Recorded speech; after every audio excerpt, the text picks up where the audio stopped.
FCF, good morning. It is day 4 in our 8-day journey where we're looking at the subject of failure. We're going to look at something that's kind of blurs the lines a little bit. We're going to look at weakness, but weakness and failure are often very connected for us.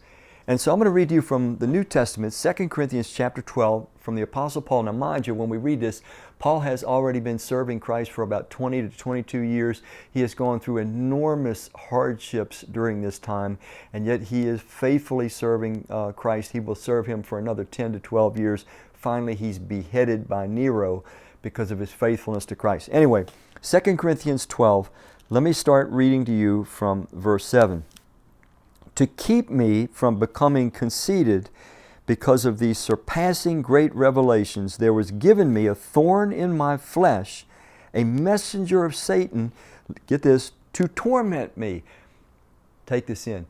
Paul is saying that God was allowing this torment, this messenger of Satan, this thorn in the flesh. We don't know exactly what it was. People have guessed, all over the place on it. But the thing we can know is this: it brought torment to Paul, but it says that God was giving it to him so that he would not become conceited. He would not become arrogant. That arrogance, conceit, pride is so dangerous that God would rather allow us to experience, you got to hear this, torment, if it will keep us in a state of humility. So let me go on. To keep me from becoming conceited, because of these surpassing great revelations, there was given me a thorn in my flesh, a messenger of Satan to torment me. 3 times I pleaded with the Lord to take it away from me. But he said to me, my grace is sufficient for you, for my power is made perfect in weakness. There's our key word.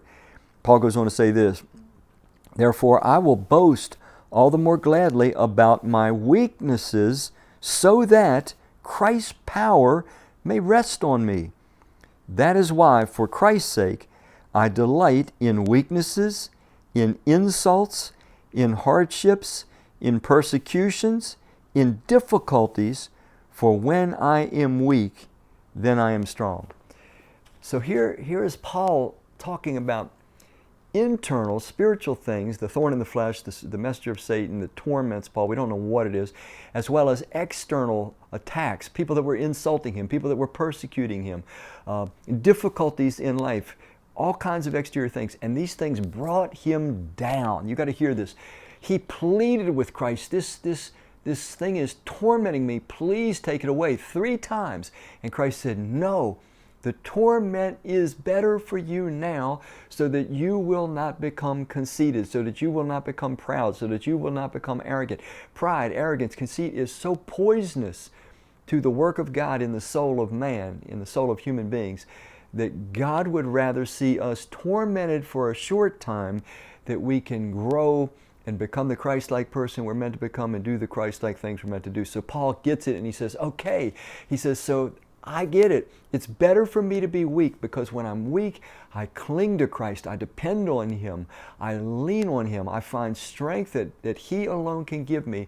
So my weaknesses, my propensities toward failure, when I feel myself, I'm going to fail, I'm caving in, I can't endure, I cry out to Christ, and this becomes my strength. So Paul turns it all around. He says, so now he welcomes these circumstances that represent failure or situations that could bring him to failure.